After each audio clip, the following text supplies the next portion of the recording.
So my name is Gerardo Rénique. I've been a member of the Marxist Education Project since its first inception as a Marxist, New York Marxist School through the Break Forum. I'm usually doing, events related to Latin America, the environment. In the last years, we've led a number of groups with Fred to issues pertaining Latin America and environmental issues. So tonight we have Nicolás Lynch. Nicolás Lynch is an old friend and comrade. Nicolás is a sociologist, a political activist, and an author. He was an active participation in the Democratic Coalition and Mobilization against the authoritarian regime of Fujimori, and currently, he's a member of Iniciativa Constituyente, Constituent Initiative. It's a network of left-wing organizations, left-wing and individuals that have been campaigning for the last, I would say, 18 to 24 months for a new constitution. So Nicolás Lynch is going to give us an overview of what are the issues, what's the importance of this movement, some of the elements that have been marking the Peruvian political scenario since the events of December. And what we'll do, as Fred said, Nico will do a presentation. After Nicolás' presentation, I'll do 2-3 comments if I think they're appropriate, to expand on some of the issues that might be of relevance for the for you guys, and then we'll go open a round of questions. Okay, so without any further ado, go ahead, Nicolás. Hello. How are you? Well, first, thank you for the invitation of the Marxist Project. Thank you to Fred and to Gerardo for this invitation. As I said, my English is not great, but I try to write an outline based on several articles. In fact, one of them is going to be published, I don't know if tomorrow, maybe in NACLA, in English. So the arguments of this presentation are going to be there. As Gerardo said, I've been a militant all my life. I am a sociologist, a professor at the University of San Marcos. I got a PhD at the New School in the 80s and 90s in New York. And I've been active in the fight against this constitution since the mid-90s, when it was elaborated by the Fujimori regime. In the last, I could say, a little more than 2 years, we've been having this initiative. We called it Iniciativa Constituyente, Constitutional Initiative, not Constituent Initiative. And we've been, walking all around Peru, especially in the regions of conflict in the southeastern Peru, in the Sierra, in the Andean regions, discussing and organizing groups of debate about the constitutional situation of Peru, what we call the constitutional situation. However, tonight I am not going to talk exactly about the constitution. That would be another presentation to go in deep. Tonight I'm going to talk about the political situation and this movement that we have had in the last. This is already the 11th week of the movement. No. Well, I have written a presentation with 6 parts, and I'll start right away. What is the situation? What is the situation now? No, almost after almost 3 months of massive protest, the government of President Dina Boluarte with almost 60 people dead, mostly killed by the repression of the national police and the armed forces.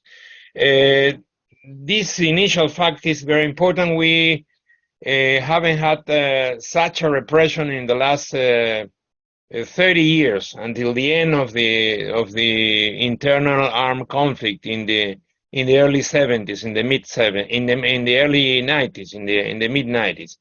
So this brutal repression, it's a new element. No, this situation of force is a new element in the Peruvian landscape, no, the political landscape.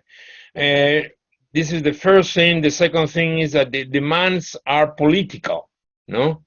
After many movements, I mean, claiming for different things especially in the last 6-7 years, from year 2016 on, now we have a movement with basic political demands. These are three demands: the resignation of President Lina Boluarte, first, new general elections, second, and a referendum to ask the people if they want a constituent assembly to be called. No, this is very important because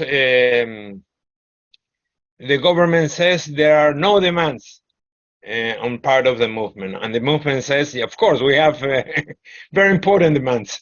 No, so this is one of the problems to start a national dialogue now. I mean, the government does not accept political demands, no? Well, second point, which are the immediate origins of the movement? Well, the first thing to point out is the failed coup of President Castillo, which is on December 7, which is responded by a counter coup of the right wing that controls Congress, no? The failed coup of President Castillo gives the right-wing coalition, basically based, as I said, in Congress, the political force to take control of the executive and the initiative in the political situation. No? This is very important to underline because several commentators, well, basically outside Peru, but not only outside, also some people inside, less, I could say, sustain that there is Castillo did not organize any coup, that the coup came only from Congress, and this is not true. No, this is not true. I saw the message of Castillo on December 7 very clearly. No, trying to call the people to raid around him, to close Congress and the judiciary, etc., etc. No, and Castillo at that point was pretty much isolated in the political scenario because of his bad government, basically, and the accusations of corruption that he was not able to answer. No, I was discussing with an Argentinian friends early in the day, and they were trying to compare Castillo with the accusations against Cristina Kirchner. And I said, well, one important thing is that Cristina Kirchner is very good at responding in detail every accusation against her. No, Castillo never responded to anything. No, so this immediate origin is important to understand how the movement is launched, because Castillo gave the right wing an important political space that the right wing did not have before December 7. Well, third thing, from where the situation comes from, no? I think it's very important to remember that from the year 2016 on, we have had, well, not only in Peru, in other Latin American countries too, but in Peru was very strong, the Lavajato scandal, no?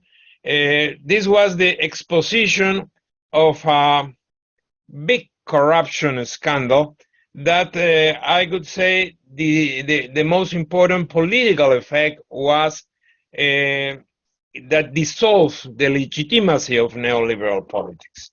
Until that point, and after the Fujimori coup in the early 90s, the neoliberal governments, several neoliberal governments in the 90s and in the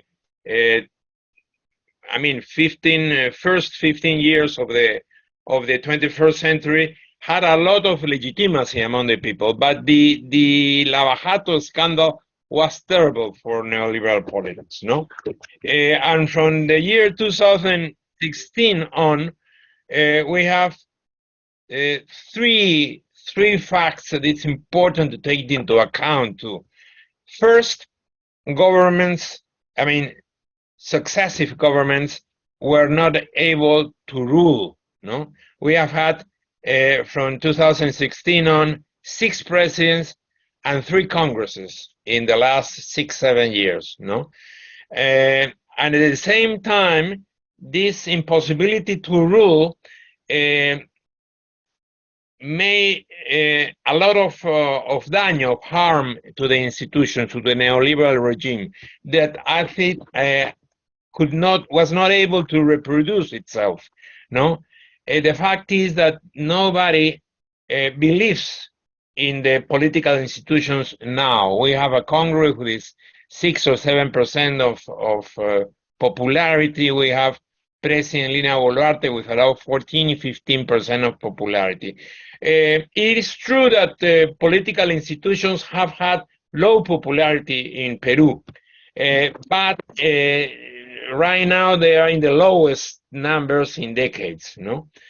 And most important of all, I think, this puts in crisis the redesign of the Peruvian state after the Fujimori coup of April 1992.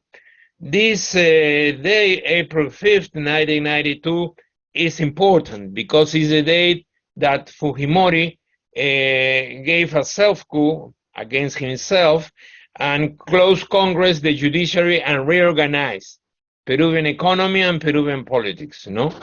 So the fact that this redesign of Peruvian state is in crisis now, I think is very important, no? And it allows you to go even farther in the Peruvian past, no? It's a new failure of the criollo rule in the Peruvian history, no? This crisis at the level of government, regime, and state makes it an organic crisis, no, and reveals our structural problems, no, puts Peru in a very particular situation, no. So I can conclude that Castillo is not, as the right wing says, the origin of the crisis, no. The crisis is older and deeper than Castillo, no. Well, and which are, I think, the structural concerns of these mobilizations? What the people talks about for the first time in the street? About 3 things, no? 3 other things. I don't know how to translate the word saqueo. I don't know if pillage, well, I don't know, saqueo of our natural resources, pillaje puede ser, no? Or the looting or the pillage of our natural resources. No, this is a very important first thing because we are very rich in mining resources, as you probably know, and in natural gas. And exactly in the regions where the big mines are located, is where the movement, where the popular movement is stronger. I am talking about Junín, Huancavelica, Ayacucho, Apurímac, Cusco, y Puno. Exactly the Quechua and Aymara regions where the big mines and where the gas is located, no? Exactly the points of the looting in the last well, this is all in Peruvian history, but particularly strong in the last 30 years, no? The second thing is the overexploitation of labor, no? And this has been very important in the agricultural exports, no? In 2 points in the coast, in Ica, which is a region 200 miles south of Lima, where there are big plantations, I would say new plantations after the agrarian reform, where you have a lot of new labor, new because it's 20 years old, this explosion of agricultural jobs, but pretty much underpay, no? Pretty much underpay, and they don't pay. They have a special treatment in terms of taxes, in terms of I mean all kind of obligations, no? And also in Trujillo, in La Libertad, you have the same phenomenon, no? I mean, people taking over the carretera, taking over the route, I mean the Panamericana, no, and claiming again about salaries and about work conditions, no. So the overexploitation, you have to realize that Peru has 80% of the labor force in the so-called informal sector, which means that they work, they have no rights, either because they are self-employed or because they are overexploited, no? For any of those two reasons, probably is the country in Latin America now with more people in the informal sector, no? And the third structural concern is a resurrection. Well, it never left, but a resurrection of oligarchical abuse, especially through racism from state power. No, we haven't had this with this intensity after the Velasco regime, after the agrarian reform. No, but there is an open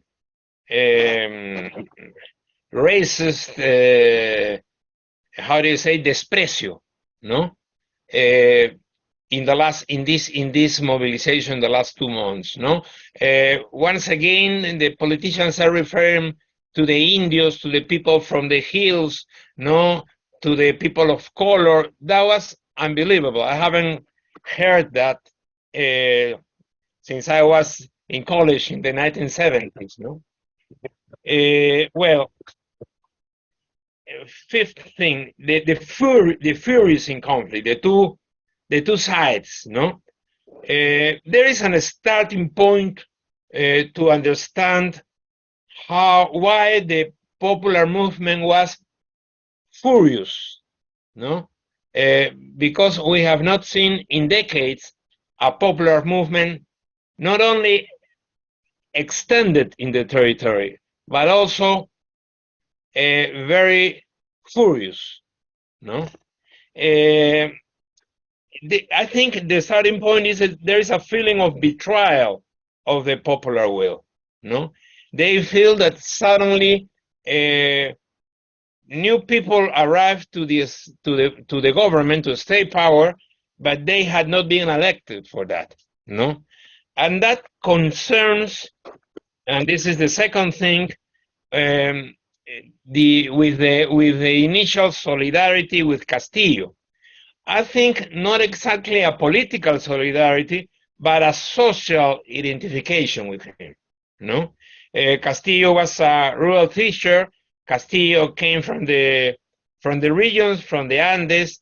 Castillo, in Peruvian terms, was a cholo, which means a mestizo, but from indigenous roots. No, and Castillo was poor, like the vast majority of Peruvians, no?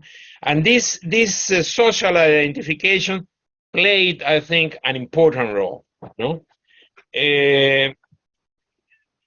And that meant that the extension of the movement was basically in the Quechua and the Aymara regions. As I said, from Junín to Puno. I am not saying that we did not have movement in other regions, but the intensity was concentrated there. No? The answer was a brutal repression, but a brutal repression that had the characteristic of punishment. No, they have to punish these Indios. No, if you watch the videos, because there are videos, that was incredible. Somebody with now that everybody have a smartphone, we have videos of almost all the guys killed, no, and they were like hunted by the army, no. And after the first investigations of these murders started, at the beginning they say that they were murdered around the airports, no, and trying to defend the airports. That was the version of the police and the armed forces.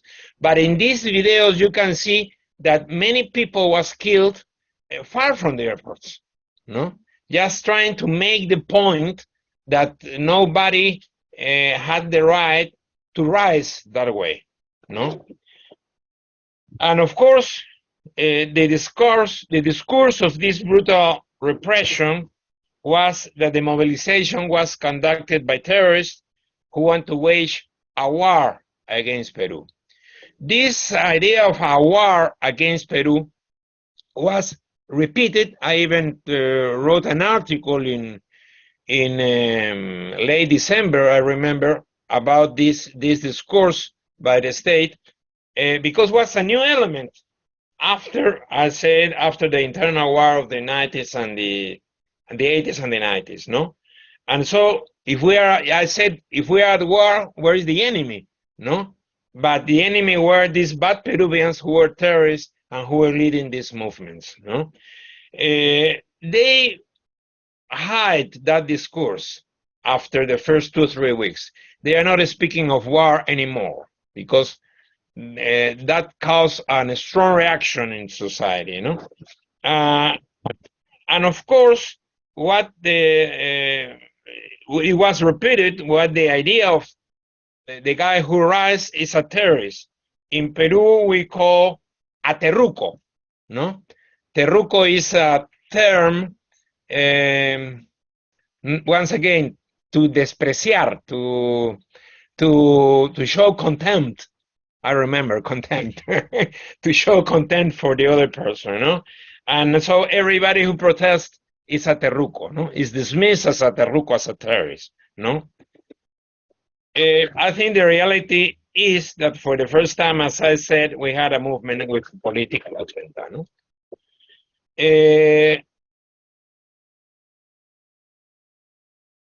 Well, I mean, from these 3 points of the political claims, I mean, we have had 3 points: the resignation of the president, as I said, new general elections, immediate general elections, and a referendum to ask if the people wanted a constituent assembly. The number 1 and number 2 deserve an initial consideration, I could say, in the media, no? But the third one, the fact that the people, for the first time in the streets, for the first time in years, asked for a constituent assembly, that was heresy, no? That was impossible even to hear, no? That had to be prosecuted. You know, you cannot want a new constitution, no? The fact is that we have very short, we have the 1993 constitution that was drafted by an assembly, a rubber stamp Congress elected after the coup in conditions of dictatorship that made this constitution that was approved by a fraudulent referendum in October 1993. This is the constitution very similar to the Pinochet constitution that we have had in Peru for the last 30 years. I am talking about the constitution the Chileans are still trying to change in Chile. Has a very similar content. The Peruvian constitution that it is still in place in Peru. And of course, this third demand was very difficult to put on the table. It's very difficult to put on the table. Well, I would say that in these conditions, the referendum is the main the movement. This popular movement is the main political actor in Peru now. As a prize for the elites who feel there is a big challenge from below, and of course they have a lot to lose, because in the last 30 years they did almost what they wanted, especially in the first decade of Fujimori authoritarian government, in the 8 years between 1992 and year 2000. From that on, we had a so-called democratic transition, and we had a limited democracy until 2 months ago. Right now, with the turn of the events, I think we already have an authoritarian government. Maybe not an authoritarian regime yet established, but an authoritarian government. And I think this feeling that there is a big challenge and that they have a lot to lose explains this state of emergency, that started with the events of December 7th, and the high number of casualties of the repression too. Well, more than 250 people heridos, how do you say? Wounded, Well, what is the democratic outcome of this? Right now, after 11 weeks, there is a pause in the movement. There is one region, Puno, which is Quechua and Aymara, is the center of the Aymara ethnic group. Puno is still in complete strike, a sort of not only workers but citizens strike, and it's occupied by the army, the region of Puno. And you have 7 or 8 more regions which are half on a strike, I would say, Basically Arequipa, Cusco, Ayacucho, Apurímac, Huancavelica, Junín, etc. I mean the Andean regions, But it seems a dead-end situation, because the movement is not strong enough to get its agenda, or at least part of its agenda, and the government, thinking of executive and Congress, they are not strong enough to impose its order, So we are in a sort of a stalemate, The debate to get early elections, this was the point that received more attention, especially in Congress. The debate to get early elections, it has been postponed to March, Congress spent January and February discussing, different outcomes to have early elections, But I could say that not only that they did not get an agreement, I think they don't want to go, In some cases for political reasons, in some cases for monetary reasons, And at the same time, the main weakness of the movement is the lack of leadership, no? And there is no sign that the movement is getting a leadership, no? The movement has been a spontaneous movement, basically, no? With these political demands. And the movement has had local and regional leaderships, but not a national leadership, no? Of course, different left-wing parties and social movements have tried to give the movement a leadership, but they have not been successful yet. I would say that this is the most important problem, no? The lack of leadership. Because with a leadership, I would say that the movement, we have a horizon, no? I mean, in terms of not only of elections, but in terms of a possibly constituent assembly too, no? However, the political experience have been very important in these last 10, 11 weeks, no?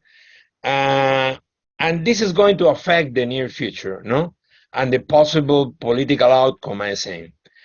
At the same time, the constitutional issues is in the street, no? And that is a big leap forward for Peru, where 6-7 years ago, nobody dared to challenge the Fujimori constitution.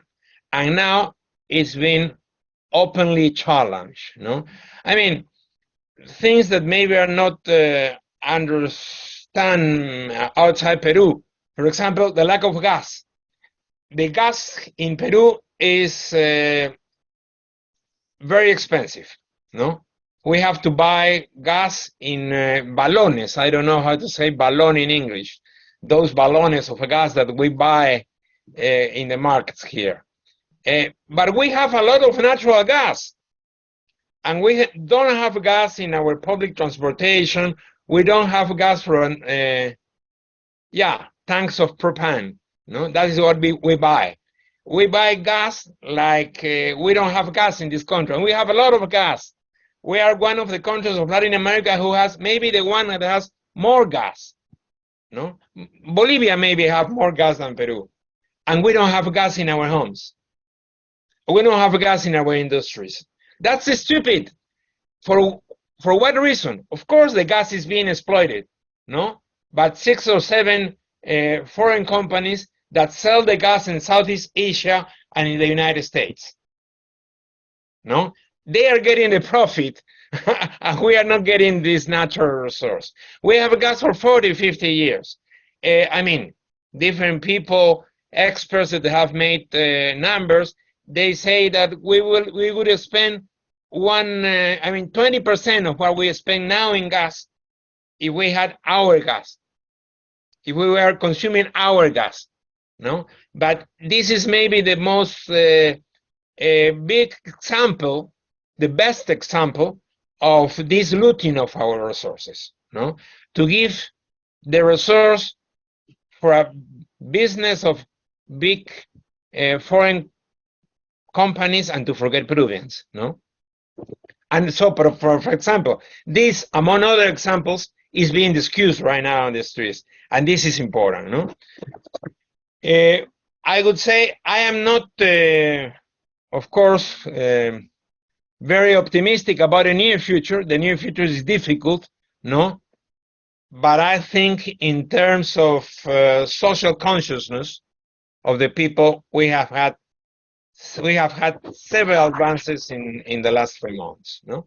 Well, I've tried to give you a landscape, un paisaje, that what's going on, a social landscape. Please, I am open to hear your comments and your questions. Thanks, Nico. Thanks, Nicolás. What I'll do now is I have 2-3 questions that I'd like you to talk about. You make reference that one of the central elements of Peruvian neoliberalism is extractivism, right? Extractivism, as you correctly point, have created a number of territorial, environmental conflicts particularly in areas of high concentration of peasant and indigenous peoples, right? And some of those regions are the regions that are experiencing the most important mobilizations. It's the case of the southern Peru, that is mostly peasant and indigenous. It's the case also of the agro-industry.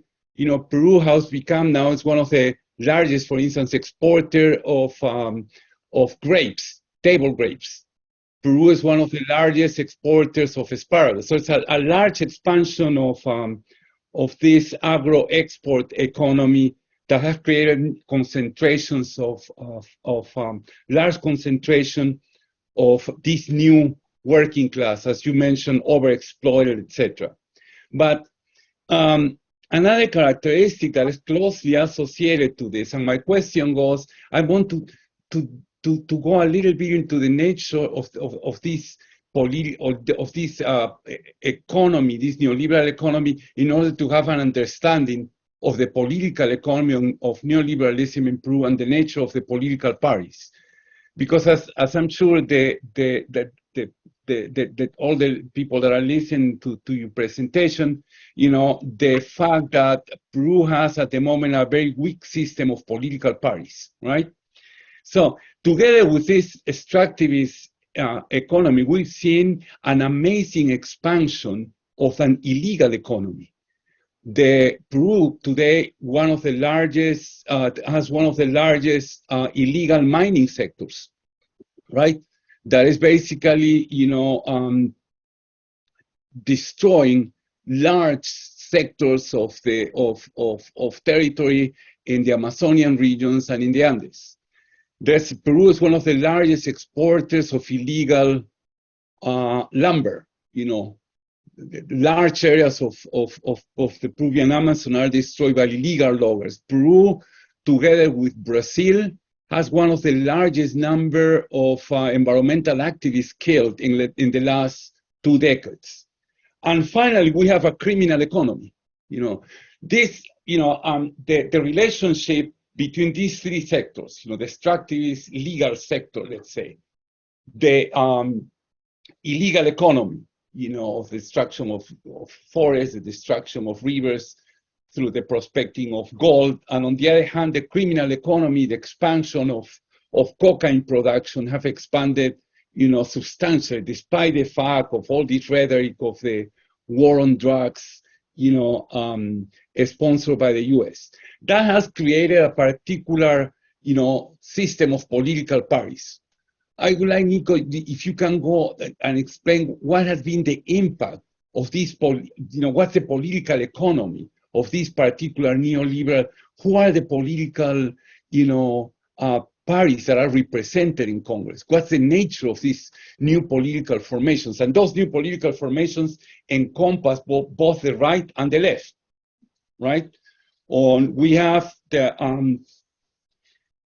current parties represented in Congress. None of them existed 20, 30 years ago. And I'm talking here both from right and left. If you could explain a little bit of that, I mean, what's the nature of those political formations and how all this political economy has also had an impact on the formation of the most important, today, the political party that was, you know, that supported the candidacy of Castillo, the Peru Libre movement. So I'd like you to go and expand on this system of political parties. Who do they represent? Who these people are? Well, I would say that in democratic terms, we have had a destruction of representation in the last 30 years, no? Because the small industry we had in the 60s, 70s, until mid-80s was destroyed by neoliberal policies.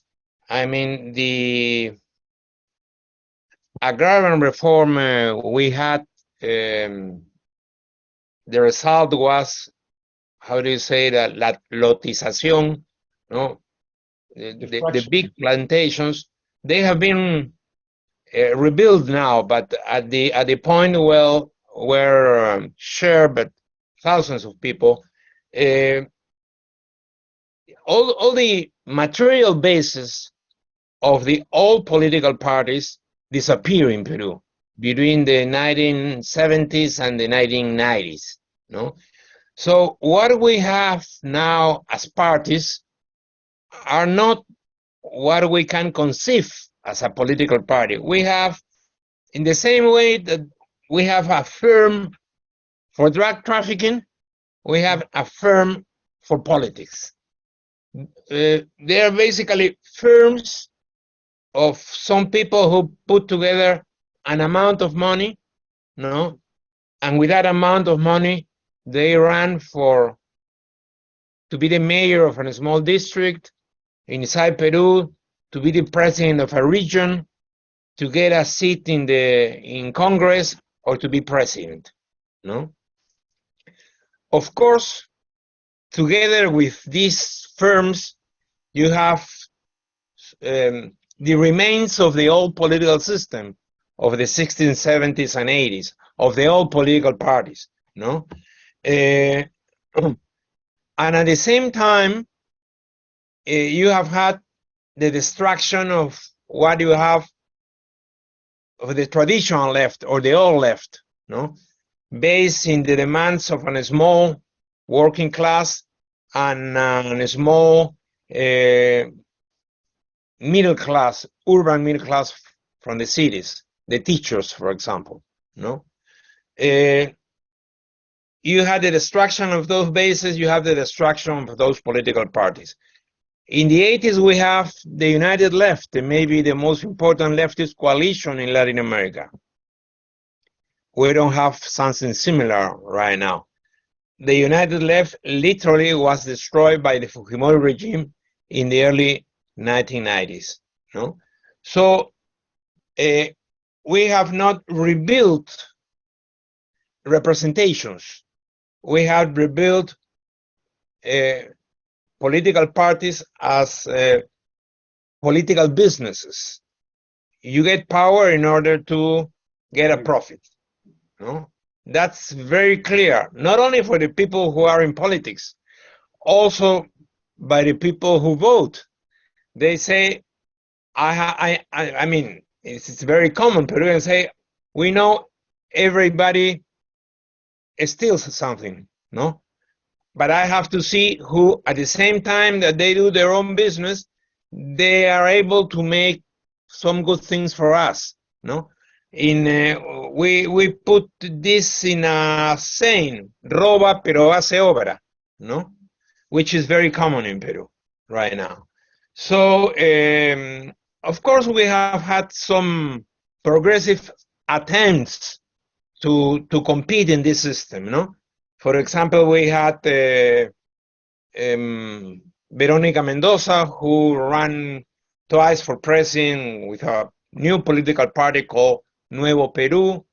We have had the remains of the old Marxist parties, Patria Roja, no, which is what is left of the old Communist Party.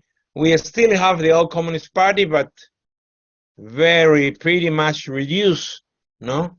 They still have their union base, but you have to realize that in Peru, only 4% of the people who are who have a job, only 4% of them, I mean a registered job, only 4% of them have a union. I mean, unions have been destroyed in Peru, no?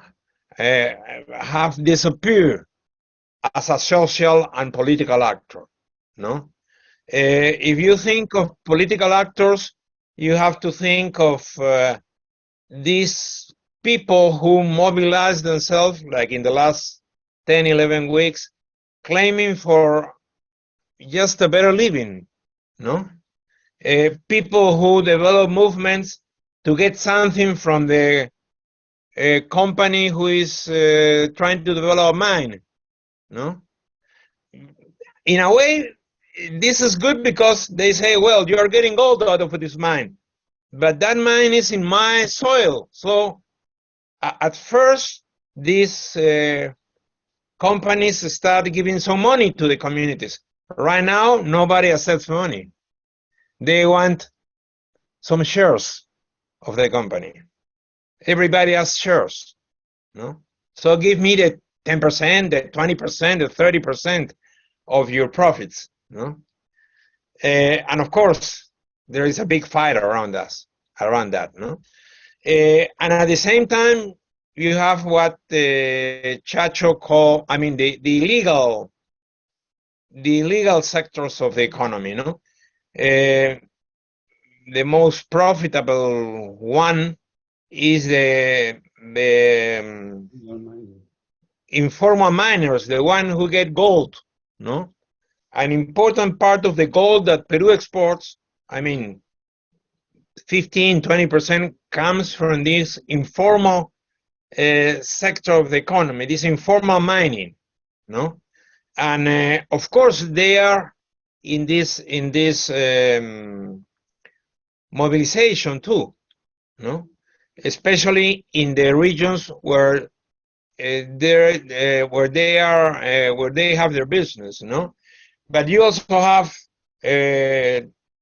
trata. How do you say trata of human beings? Human trafficking. Human trafficking, no? You have human trafficking. As Chacho say, you have the lumber trafficking too, no? And of course, drug trafficking, no? Drug trafficking is very important now in Peru. Peru has all the phases of the cocaine production now. Yeah, coca leaves don't go to Colombia anymore. The production of cocaine goes out from Peru. No, not to the United States, most of it anymore. It goes to Europe basically. No, it goes to Europe through Brazil. No, that's the route in the last 10 years, I would say. No, to Brazil and then to Europe, or through the Peruvian ports to Europe. No, so you have informal sector and you have illegal sector.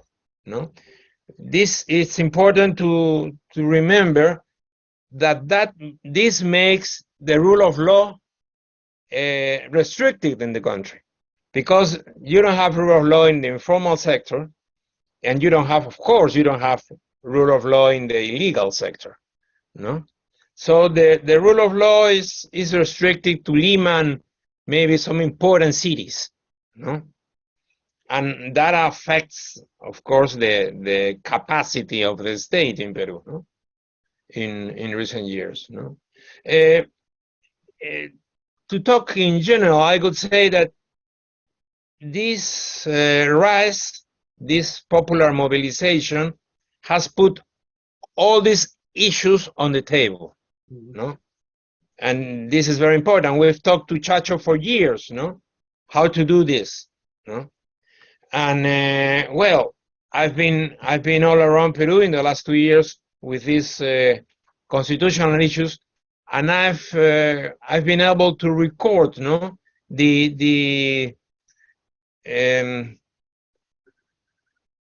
la indignación de la gente, ¿no? De how indignada people is, ¿no? And now, and this is important, they are not only indignada, there is not only indignation. Now you have furia. Now people is angry, no? From being indignado to being angry, yeah, I think it's an important step, no? The problem is that now we need political direction, political leadership, no? Okay. And of course, a new kind of political leadership, no? Not the old one that we had with the old Marxist-Leninist parties, where I was a militant at the time, because those are out of date, I would say, no? For this situation. Okay, Nico, and the other thing, probably if you can explain a little bit more for people that are not that familiar with Peru, you mentioned the fact that what this 11 weeks of mobilization have created a response from the part of the state, from the part of the big media, from the part of the right, and from the part of a sector of the urban population, particularly in Lima, a racism an overt racism, but that we haven't seen in decades in Peru. It's not racism has been a problem since the foundation of the Peruvian Republic, but for one reason or another, and particularly after the nationalist government of Velasco, the land reform, the problem it did not disappear, but it was hide, right? It was covered. But what we've seen in the last, and even in Congress, some congressmen have referred to the mobilized people in racist terms that we haven't, seen in years. If you can, talk about the nature of this racism, the nature of this disdain, towards people of color, towards people of indigenous roots, you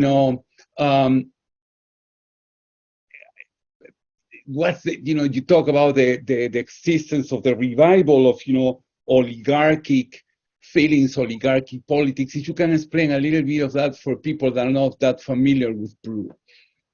It is very important to remember that from the 1960s to the 1990s, Peru had a political order of, I would say, transaction, reformist transaction.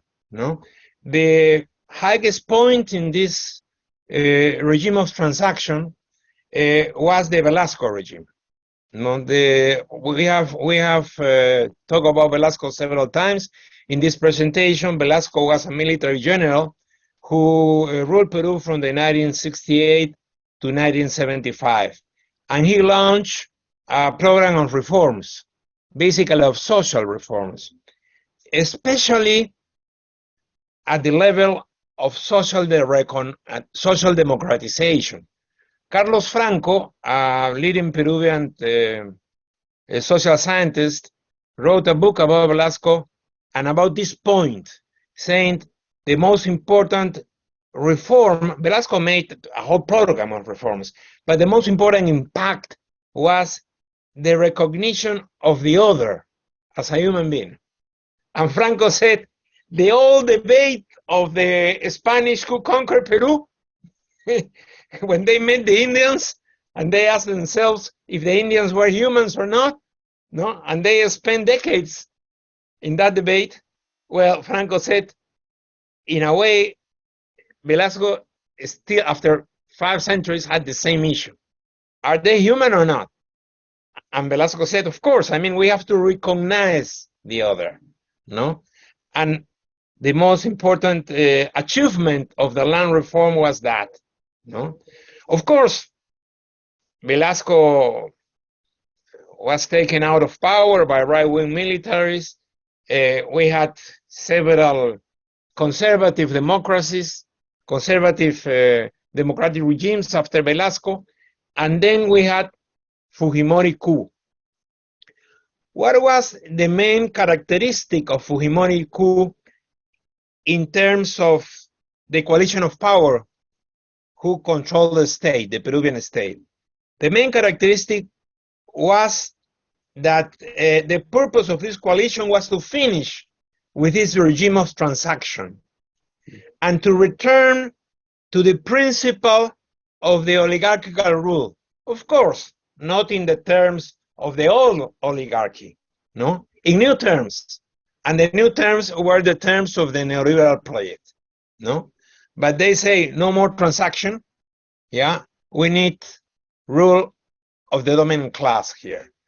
A sociologist, a Peruvian sociologist who died a week or two ago, Francisco Duran, said the Peruvian state is best explained by the Communist Manifesto now, because we have the dominant class as the board of we have the state as the vote of the dominant class, like Marx and Engels say in the Communist Manifesto. No, that was the most important change that Fujimori made in the Peruvian state. No, and that has been challenged by these mobilizations. No, that has. I think that's the important fact. It's not only a government crisis. It's not only an institutional crisis. It's once again a state crisis, but a state crisis that make us think about our history, about the fragile basis of our independence, for example, no, and the kind of republic that was built in Peru after our independence. In its several editions, because the Peruvian Republic has had several editions and several failures too. I think right now we are living the failure of the last of these editions, the neoliberal republic. That is what's happening now in Peru. And as I said, I don't know the outcome. What I have, as a militant and as a sociologist, I have hopes right now. Of course, hopes for the better, no? Trying to take the movement to a democratic outcome, no? With, of course, with a new constitution. That's the goal. I think progressive forces want. I don't know if that is likely to happen, no? That is the question mark. Okay. And with that, I think, Nico, with that, we would open the floor. I think it's very important what you just remarked. This is a crisis, but an historical crisis, a crisis of domination. And I think it's marking the end of the, this republic, this republic that was founded by the inheritors of the colonial power. And but for our audience, most of the Peruvian constitutions, with the exception of the Constitution of 1979, were created, by dictatorial regimes. And at a moment that only a fraction of the population could exercise the vote. The illiterate people that couldn't read and write in Spanish only got the right to vote. That those were mostly indigenous peoples, peasants, and rural population. They only get to vote, in the Constitution of 1979. 79, But then, then the next constitution was a constitution that was created under, the authoritarian regime of Fujimori, that not all of the political parties participated, and then the constitution that they wrote was approved. It was a fraudulent, election. So since I think, and I agree with Nico, and as is the case of what is happening in other parts of Latin America, we've seen it in Bolivia, we've seen it in Ecuador, we're seeing it today in Colombia, we're seeing it today in the contested, confrontation, political conflict that exists in Chile for the approval and the writing of the Constitution. I think it's a moment of refoundation of the basis of republics, of Creole republics, that were basically controlled by the inheritors of the privilege and the power of the colonial elites. So with this, I will leave the floor open for questions, comments. I don't know if Fred had something. Yeah, I've got a couple of questions. I've just asked people to type the word stack in the chat if you want to be on the speaker stack, or use the Zoom icon found under the reactions button at the bottom of your screen to raise your hand if you want to make a question or comment. Nicolás, I have two questions, not really very related to each other, but one thing I'm curious about is if there has been any sign at all of discontent among the ranks of the army with being forced into the streets to shoot down fellow Peruvians. Are there any signs that soldiers are resisting or objecting or rebelling against as this sort of repression, because it's unusual for the army itself to be put into a police role in these circumstances. And then secondly, and not very related to that at all, is, maybe it is, but I doubt it, I'm thinking of a contrast between Ecuador and Bolivia on the one hand and Peru on the other, where in Ecuador and Bolivia there are strong and important movements among the indigenous peoples in their own right, of the Kunai in Ecuador, the various movements that there have been in Bolivia, and the base, some of the base of the MAS itself as indigenista, let's say.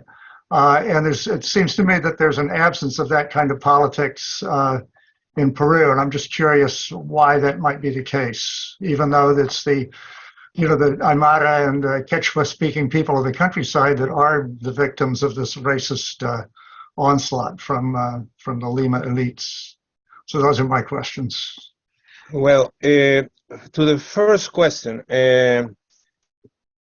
no, we have no signs of disobeying orders or anything like that, no? But before Castillo was deposed, I think there is no other explanation, but the armed forces prepared themselves for that, no? And maybe if they had some people who did not agree, they are not saying anything, or they were expelled from the armed forces, no? Officers, I mean, no? Mm-hmm. And the military themselves, in the past, they have spoken several times against taking police roles, what they call police roles, no? The military were important in the first 2 weeks, I would say, where we had most of the casualties, the first 3 weeks, no? But after that, they retired the military, and is the national police who was in charge of the repression, no? For example, in Lima, we haven't seen, well, we have seen military people, but I would say not confronting the demonstrations, no? As backing the police, but not confronting the demonstrations, no? And I would say that from mid-January on, the guys who are on the streets are basically the national police, no? Of course, the guys that don't like the people don't like the military in the street. That's definite, and the military know that, no? So they take care of themselves, no? That first, and the second, where there is a lot of debate about what you just said, no? I am, as a sociologist, somebody who believes we did not have a strong indigenous movement because of the kind of capitalist development that we had in Peru, no? And we developed a different kind of ethnic identity, the so-called Cholo. Aníbal Quijano already wrote about this in the 60s, no? But also Julio Kotler, Sinesio Lopez, Carlos Iván de Gregori, Carlos Franco, several people about your preoccupation, no? And they said the Cholo is a product of the most important social process that happened in the Peru in the 20th century, which was the migration from the Andes to the cities, no? But unlike other migrations, this was not a migration for jobs. Oh, it was a migration for jobs, but they did not find any jobs in the city, no? So our urbanization is not proletarization. Our urbanization is they come to the city to become miserable. But Quijano says, in the process of becoming miserable in an urban area, you have a new social subject. That new social subject have an indigenous ancestor, but it's not an Indian anymore. It's a Cholo, no? It's an urban subject, no? Which is doesn't have a job, is in the informal sector or in the illegal sector, no? And of course, has indigenous ancestry, but is not an indigenous person, a Quechua or a Aymara anymore. This doesn't mean that they don't, some of them speak their own languages or have their own cultural traditions, no? But they are not exactly what we have in Ecuador or in Bolivia, where this migration from the countryside to the cities was not that strong as it was in Peru, no? And if you go into the demographics of the country now, you have 11 million people in Lima at this point, in a country of 33 million. I mean, 1/3 of the people is in Lima now, no? And of those people, almost 80% living in terrible conditions, no? Living in terrible conditions. No? I would add a little one element, Nicolás, that I think it's important to remark that was very evident in the demonstrations, in the response from the police, more than the military, as you said, during these past 11 weeks. You know, we need to remember that the police in Peru, during the internal conflict against Shining Path and secondary against the MRTA, was infused with this counterinsurgency ideology. You know, not only with the counterinsurgency ideology, but that was also tainted with elements of racism.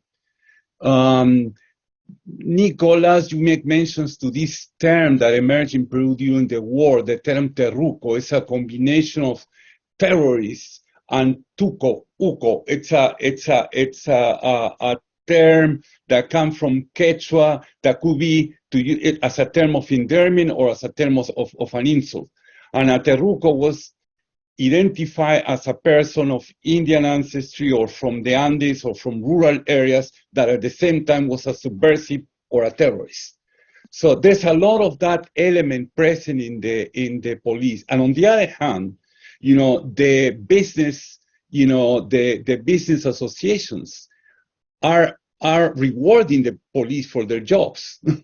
Right, Nico, you correct me on that. They've been giving them money, and during the last years, you know, this is against the laws on the country. But as Nicolás was explaining, the laws, you know, the rule of the law only exists in Lima and 2-3 other major cities. You know, but most of the police that service are working in areas of conflicts between mines or extractive industries and local communities, they receive special rewards, monetary rewards, you know, as well as food, as well as equipment, vehicles from the part of the mining companies. So the situation of the police, it's what Nico have said, but you need to add on all that. There's a sort of privatization on one hand, making them partaking in the rewards that neoliberalism make possible for them, and on the other hand, this ideology, they're defending the country against these terrorists that were the only thing they want is to destroy, you know, on to end up with, you know, with the country, and that was pervasive during the war, the internal conflict in Peru during the 90s. Gerardo, I believe Margarita would like to make a comment or ask a question. Oh, yes. Hi, Gerardo. Hi, Nicolás. Thank you, Fred. I have listened carefully about the categories you are using to explain the Peruvian case. And I would like to point out that sometimes we use categories to explain Peruvian reality without really thinking on how these categories are just analytical categories. They are not, we are confusing the analytical categories as matching with people out there on the ground. And I think that is very dangerous. to understand, for example, political identity or ethnicity or processes of racialization and ethnicization. And as far as I know, based on my field work and based on the literature on Andean countries like Ecuador, Peru, and Bolivia, it's true that there is a difference between Bolivia, Ecuador, and Peru. But also, it's very debatable that there is a group of so-called cholos that says, okay, we are the group of cholos. Since everybody is calling us cholos, we'll take the category to fight for civil rights. Like in the case of the United States, we take the category of Black and we will fight back. As far as I know, there is no a single group saying, oh, we are the cholos, and here we are. And I would like also to understand for the public that we use mestizo without further thinking. So what we mean by mestizo? Does it mean the same, does mestizo carry the same meaning as in the colonial time, early republic after the independence, and currently? So what is the power that mestizo category has to explain anything in the Peruvian case? Then I will go with, we Peruvians, usually we don't recognize that we are part of the problem. And I will say, number one, we usually talk as we are far away about these other people, these other whatever. But we never reveal our positionalities. No? At the end of the day, no one talks from nowhere. And regarding I am not an expert on Marx, but for the few readings that I assigned to my students regarding Marx in comparison with Du Bois,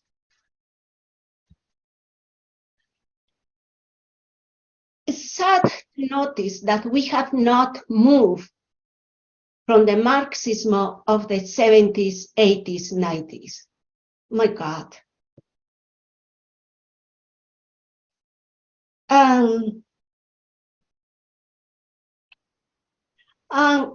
From my perspective, I will say, I have a lot to say, but I will just constrain, give me just a few minutes more. I don't want to abuse the audience, nor the host, nor the person who is talking.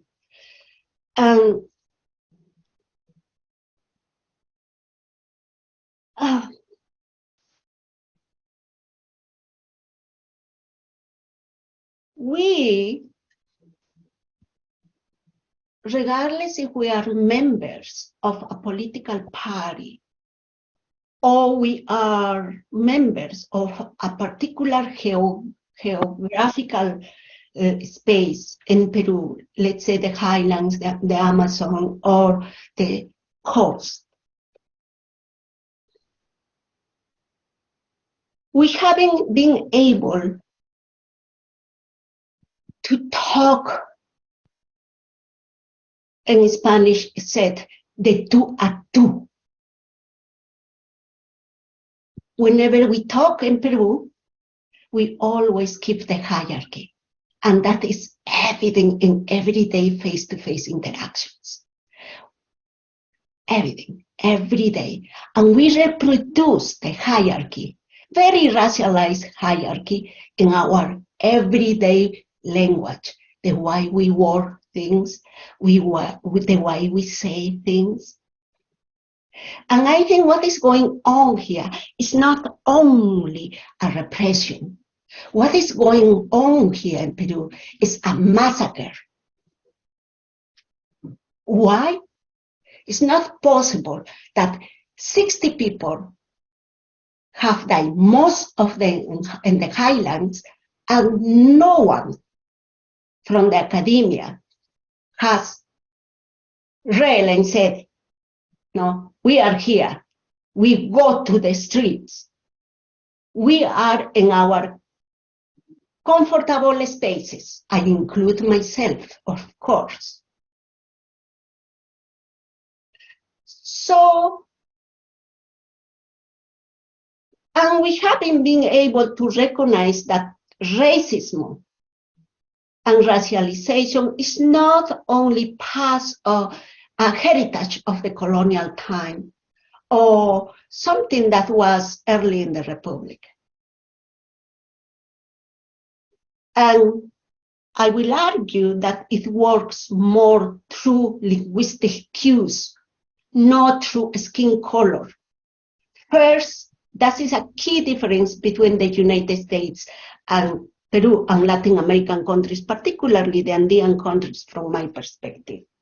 Linguistic cues, whether or not you speak so-called proper Spanish or so-called standard Spanish.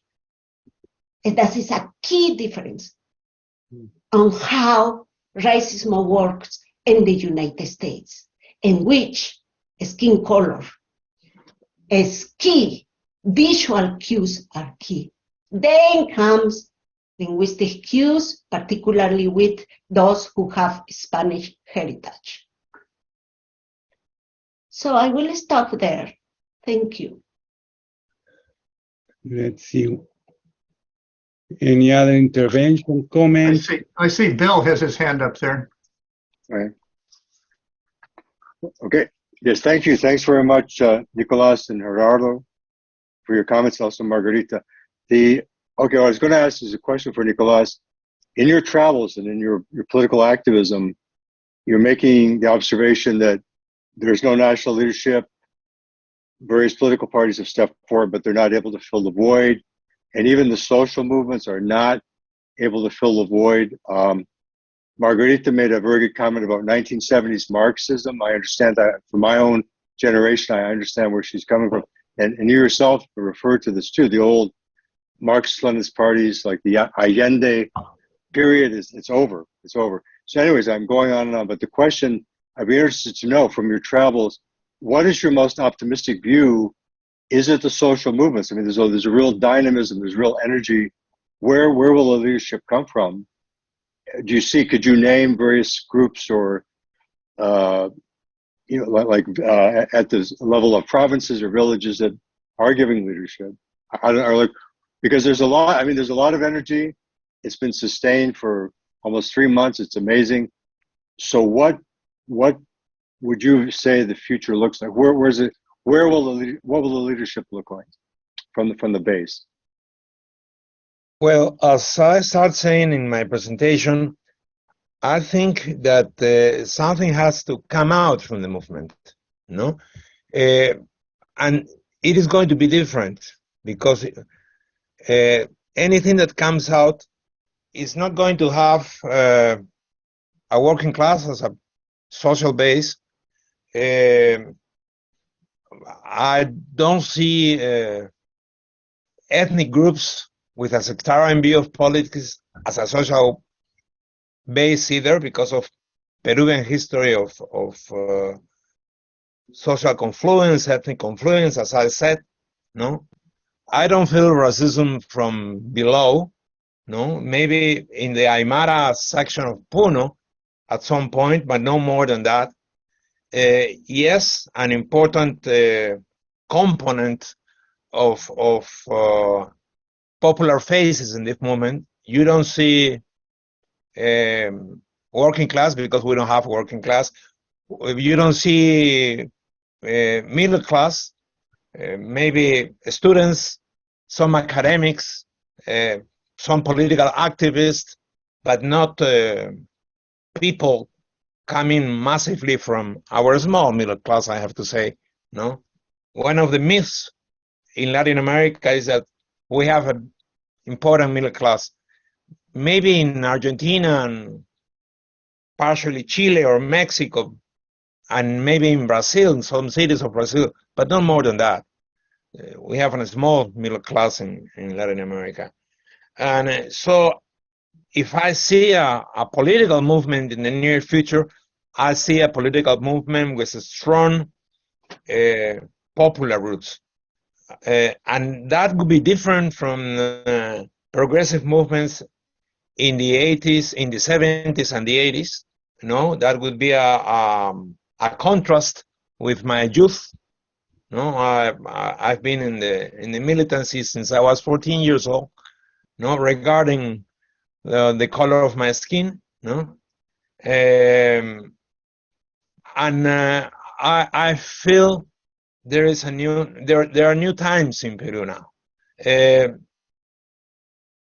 I don't know if in the coming weeks, but I am sure from this year to the next, or in the coming months, we are going to see something new, no? With a different face, with a different feeling. And the good thing is going to the key issues, no? I want to underline this. The movement, when they say the President Boluarte to resign because she's a killer, and they are right. When they say new general elections, you don't represent us, when they say that to Congress, when they start debating and discussing about a new constitution, I mean, this is new. This is new in Peru. And when they say, because there is also a lot of talk about this, the new constitution has to be a democratic constitution. I mean, Gerardo said a few minutes ago, all our constitutions were drafted by military regime or authoritarian regimes. Even the 1979 constitution, that he said it was an exception. No, it was drafted under the military government of Morales Bermudez, but with an important difference: not to stay as the other military governments, but to live. This is if we can call that progressive, that is a progressive aspect of the 1979 constitution, the only liberal constitution, no? Taking into account that it came after the Velasco government, no? So it had, in a way, the spirit of those social reforms of the Velasco government, no?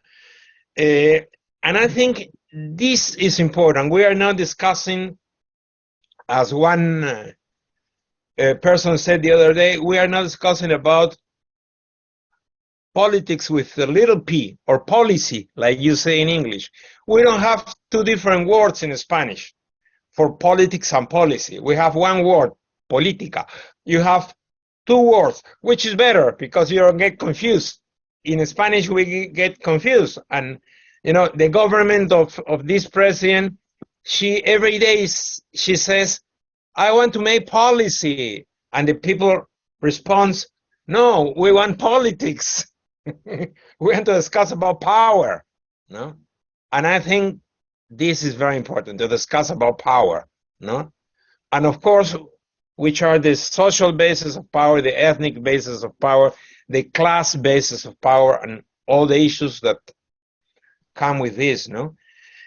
An important example with different characteristics of this renovation of representation is the Chilean case. No? Last week it was in Peru, the president of the party Convergencia Social, the party to which President Gabriel Boric belongs. No? And this guy is like the second in command And he made a very interesting explanation of this development of social representation, of political representation in Chile. No, of course, it's an experience to learn about Peronismo. Is not only, of course, a much stronger working class base, but not only working class, it's like coalition of different social and political interests. The Lula party is also an interesting experience of not only of working class, of course, with a working class much more stronger than in Peru, an important component, but not only that, no? And how a working class leader like Lula can build a leadership, no? Emir Sader had yesterday an interesting article in a Argentinian newspaper, Página 12, about how Lula built leadership of a very wide coalition, no? So we are having new examples of political representation.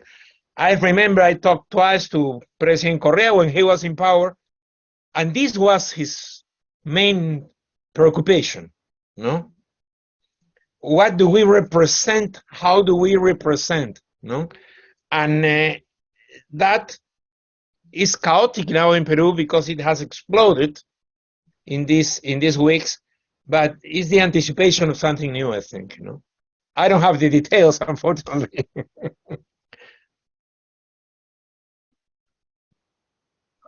There are several questions that have been posed in the chat. Maybe I'll just try to summarize them and read them. Victor would like to know, where is Pedro Castillo now, and what role do you see for him in the future, if any? Secondly, David says, clearly some people, even if not publicly known, are organizing these ongoing strikes and demonstrations. Could their leadership form the basis for some new national political party? And then Peter is wondering why you describe Marxism-Leninism as outdated. And relatedly, Herbert would like to know how important is the left communist movement in the current struggle, and what sort of influence does it have? So you're welcome to take any or all of those, if you will. Yeah, can you please, the first one was? Pedro Castillo.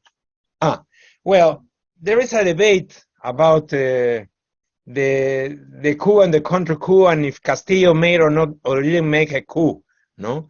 And there are different positions about this, no? So I'm going to tell you my point of view.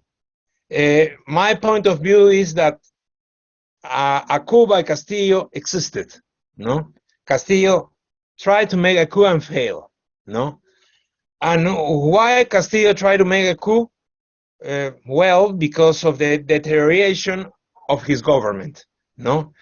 Deterioration for several reasons. First, he was not able to build a coalition in order to put his program to work. He was not able to start the reforms he promised in the electoral campaign. It is true that he had a daily opposition of the right-wing political parties that control Congress now. That is true, but in a presidential system like the Peruvian one, presidents can make a lot of politics without Congress, and he was not able to put that in progress, no? And I think that failure to rule according to his promises was the first problem Castillo had, no? The second problem, of course, was the opposition of the right-wing parties in Congress, which was destructive. I'm not saying that I don't recognize that, of course. It was destructive from the first, even before he took office, no? They didn't want to recognize him. And the third element was corruption, no? As I said, Castillo had several accusations of corruption, and he did not clarify any of them. And, well, the people who supported Castillo asked him several times, privately and publicly to clarify those accusations. I was talking to my Argentinian friends early, and I explained to them that the comparison with Cristina Kirchner is not good, because if Cristina Kirchner has some virtue, is that she explained things well in detail. He responded to the accusations. Castillo didn't. And at the point of the coup, 2 or 3 days before December 7, he was already in need to respond to 2 very severe accusations of corruption. So I think that in the coup that he developed, there is an element of desperation too. No? And of course, the right-wing in Congress answered with a counter-coup and gained a political space for what I consider the mistake of Castillo, this failed coup, gained a lot of political space and was able to take over the executive, no? And to arrest Castillo and everything. Of course, Castillo has not been treated as a president, no? And once again, we come here to how they treat the other in Peru. Castillo was treated as somebody who is not like us, between quotes, no?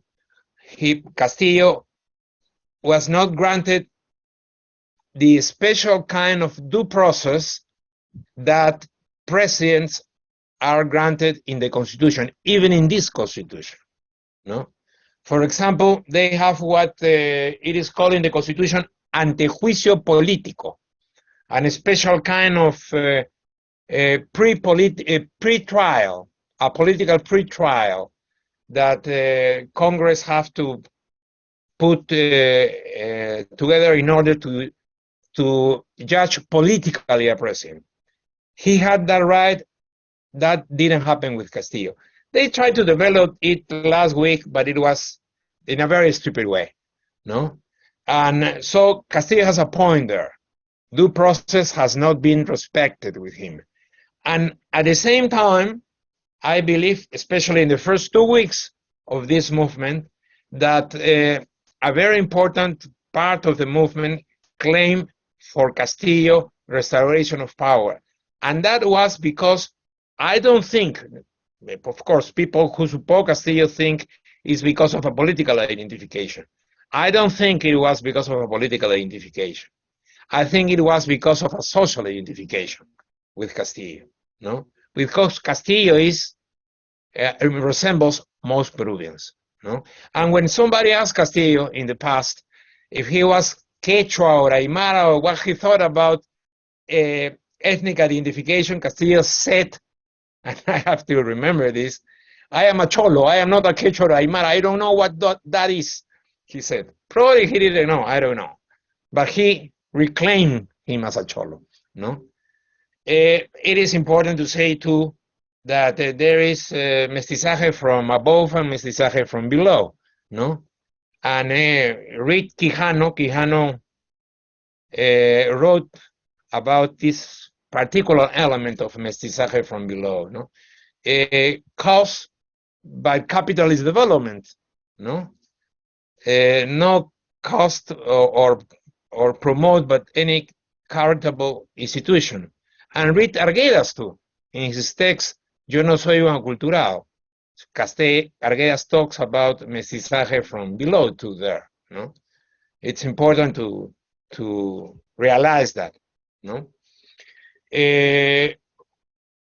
For that reason, I don't think, for what I have explained about political identification and social identification, I resist myself to think that Castillo has a political future, no? Anyway, of course, there are different positions about that in Peru and in the international debate about the Peruvian situation now, no? About Marxist-Leninist political parties, not only about the inspiration of Marxism, which I think is pretty much alive in Peruvian progressive movements, but about Marxist-Leninist political parties. No, maybe it would be better than myself to call Manuel Guerra, the Secretary General of Patria Roja, no, who believes in Marxist inspiration and not that much in Marxist-Leninist political parties. No, it's a matter of what you want to represent. No, if you want to represent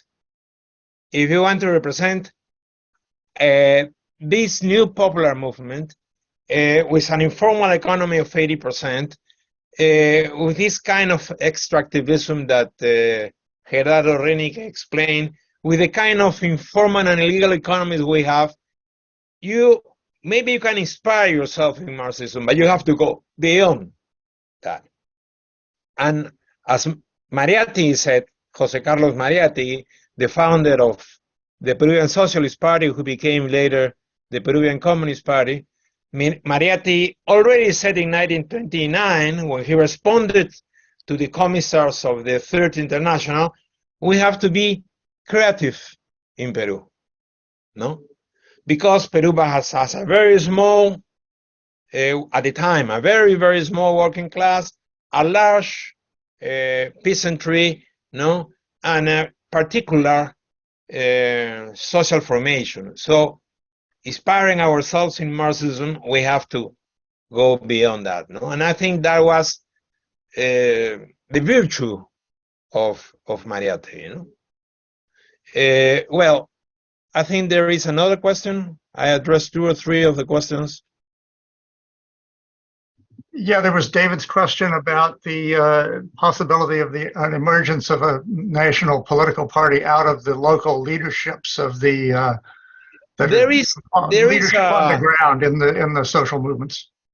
There is a possibility, yes. No, I would say, once again, it's my wishful thinking. No, but I would say a kind of a national popular movements. No, like the kind we have seen in Mexico, for example, with the early Revolutionary Party, or the Morena after that, or what we see in Argentina with the Peronista Party, or the conversion of the Workers' Party in Brazil to a national popular movement. No, a kind of a political movement that recovers and gives a project to develop the plurality, the diversity, but also the force of Peruvian identity. No, I think that is the way of thinking we have to explore. No.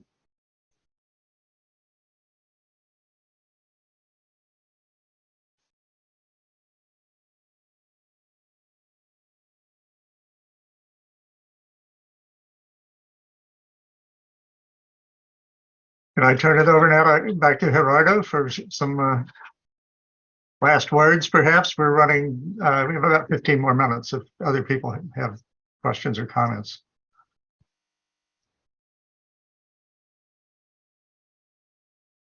Gerardo, you are muted.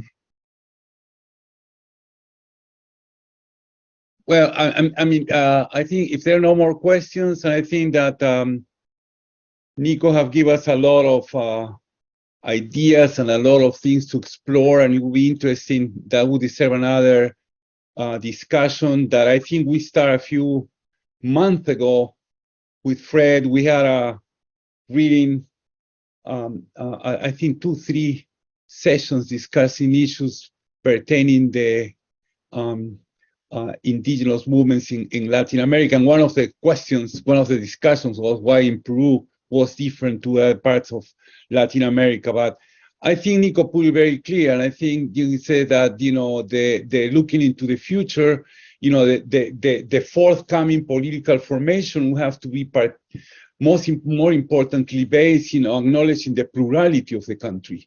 You know, and I think one of the issues that it's been present in the discussions around this issue is that and I think what the Peruvian crisis is making relevant to not only a crisis of the state, as Nico has mentioned, a crisis of domination, but the crisis of the nation state as we know it today, based on monoculturalism, based on, because Creole, the Creole, Peruvian Creole, what we call Creole ideology, it's a very local, I would take it as a local expression of white supremacy, filtered through the particularities of the historical process in Peru. So I think that, this idea and a lot of those ideas, are going to be coming, from some, Nico have correctly pointed out the fact that at the moment, there isn't one single movement with a national projection, but many of these movements are based on an historical memory of a long struggle for dignity, for defense of territory, and for defense of democracy. At the moment, if we don't have a centralized movements against extractivism, but different regions have already contributed with important concepts, with important ideas, of the importance of territory in the way of thinking politics and in thinking the reconstitution or the recreation of a Peruvian state, or what means to be, what would mean territorial rights, in the call for a constitutional assembly. What kind of representation, considering all that diversity, because the plurality of Peru, cultural plurality is not simply people talking different languages and people with different cultures. What entails in there is the different forms of conceiving power, different forms of conceiving order, different forms of conceiving justice that have been practiced at local level by indigenous and peasant and rural communities, but don't have an expression or are not recognized by the state. So I think that's like Nico, I'm also very optimistic, and I think what would be important is to consider what is happening in Peru as another point in this long, in these struggles and in these eruptions, in these waves of fury and anger that have been, making the current global order shake in the last years. It comes to my mind, the Black Lives Matters, the struggle of indigenous peoples in different parts of Latin America in defense of territory, the struggle against the pipeline in the US, although that movement was constrained in time and space, it opened the same thing that Black Lives Matters have opened, a terrain of a struggle that was not part of a traditional Marxist-Leninist discussion. I think that's the important thing, that I think we live in a very rich moment, and I think it's important to consider Peru within this broader context. And I think that the experience of Peru can be better understood in that wider context. And I think there are important issues from this Peruvian experience, particularly in relation to what the type of politics, the type of power that neoliberalism has created in Peru, to reflect on the nature of neoliberalism on a global scale too. So I hope that this, creates the opportunity for further discussion. We want to thank Nico again, and we're looking for your contribution that I think should be appearing in NACLA, if not this week, by early next week. And I hope we can have a more optimistic, discussion maybe in 2-3 months from now. We don't know how these things are going. But thanks for tuning in, and I hope we can have another discussion sooner than later. We'll go back to the issue of Peru. Thanks, and have a good night. Thank you, Gerardo, and thank you, Fred, and thank you to everybody.